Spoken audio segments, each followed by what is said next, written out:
So the facilities are sanctioned by the feds, reimbursed by the feds, and the media's like, oh, they haven't gotten $600 million. We haven't spent $600 million. That was an authorization at the beginning. That's going to obviously take a lot of time to get there. We've been approved for the reimbursement, and that will happen. But once DHS decides who goes in, whether that's the depot in Baker, whether that's the alligator facility, they decide who, and then our folks that we have in these positions, they process them. They stage them. There's immigration judges now on site at both of these facilities, hopefully rapid processing. I mean, here's the thing. Look, if you really have a right to be here, then you shouldn't be, involved with immigration authorities. You should go on your way.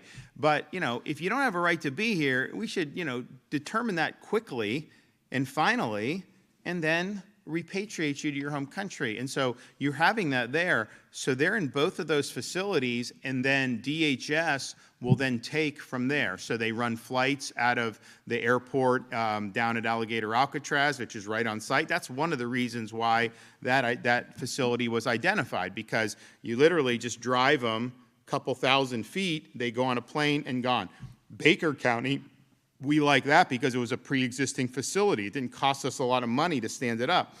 Even though we get reimbursed, we still want to do things as economically as possible. So they have to usually they go to Lake City Airport, which isn't far, but you got to get them in a van and kind of go from there. So we've been able to help effectuate a lot comparative to what the previous 4 years of deportation flights out of the state of Florida. And our state, and look, it's interesting.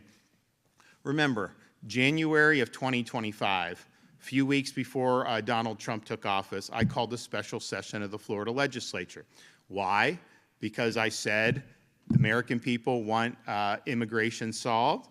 They want the border stopped, but then they also realize you can't have 10 million people come in under Biden and just stay, that you have to have enforcement and removal operations. But I also understood that there are issues with doing that effectively. So we did a lot of stuff in that special session that I called. The main thing was making sure that all state and local law enforcement agencies had a duty to assist DHS with interior enforcement. And now look at,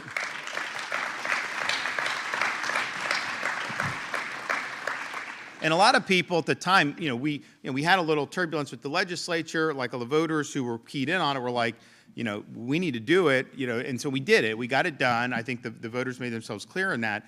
But even then at the time, I mean, they kind of, knew that we needed to be strong, but I don't think people fully appreciated how important it was to ensure that these local officials and our state agencies are on the same team, with DHS in this. I don't want a Minneapolis mayor situation in Florida. Well,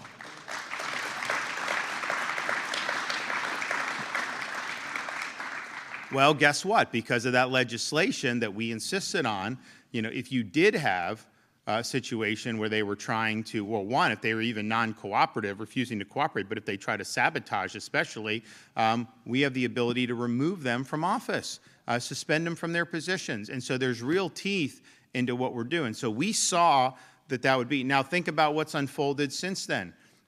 Florida, you have this. We have almost 20,000 apprehensions of illegal aliens between our local and state law enforcement, and that's in addition to what DHS is doing on their own.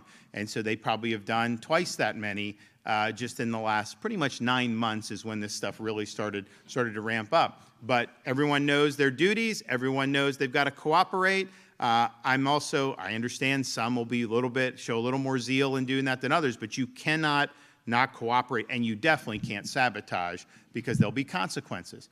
Well, if every state did that, you would not have some of the problems that we're seeing, around the country. That's just a fact. You have governor, mayor in some of these states, Minnesota and others, where, one, they refuse to cooperate. Why would you not? I mean, think about it. I don't care what your view is on immigration, but if you have someone who's here illegally and they commit crimes in your state and violate your state law, and then they're getting out of prison, why would you not have DHS come pick them up and send them home? Why would you release them into your communities? That's really, really problematic that you would do that. So that's just like the bare minimum of cooperation that you would want to do. They don't even do that. They don't do that in California in some of these places. But then you have kind of the next thing where they're really whipping up. And look, you can protest against this all you want, but that's different from impeding their ability to operate, from trying to sabotage the proper functions of federal law enforcement. And if you don't like the fact that someone here illegally is going to be returned to their home country, you can run for office promising a big amnesty. You can do that. You have the freedom to do that. You won't win if you do that, but you have the freedom to do that. So what they're doing is really, it's a form of interposition, basically, because it's funny, well, it's not funny, it's sad. When Biden was in, we did legislation saying it's illegal to enter the state of Florida if you're an illegal alien. And the court said, no, that's immigration's federal. You can't be creating your own crimes relating to immigration. It's all the federal government. So they will try to handicap and handcuff states that want to see federal immigration law enforced fully and the way it's written. Then you have a change of administration. They're trying to enforce, these laws, but then it's somehow okay for state and local to just kneecap the enforcement of that so that it's hard to get done. And you know what? They're doxing these agents. They're trying to create an environment where these people are harmed. So it's a very difficult situation when if you're on the street there and you have a target on your back. I mean, you've got people that are very well organized, and they're not just there to protest. I mean, some of these people are there to really stop what's going on and take matters into their own hands. And that's a really, really toxic situation, but it's been created because of some of these politicians and what they're doing. So Florida's been the opposite. We laid down the law very quickly. I understood. I saw what could happen if you didn't do what we did. We did it. I was right at the time, and obviously now, looking in hindsight, we were doubly right to do it. All right, thanks, everybody. God bless.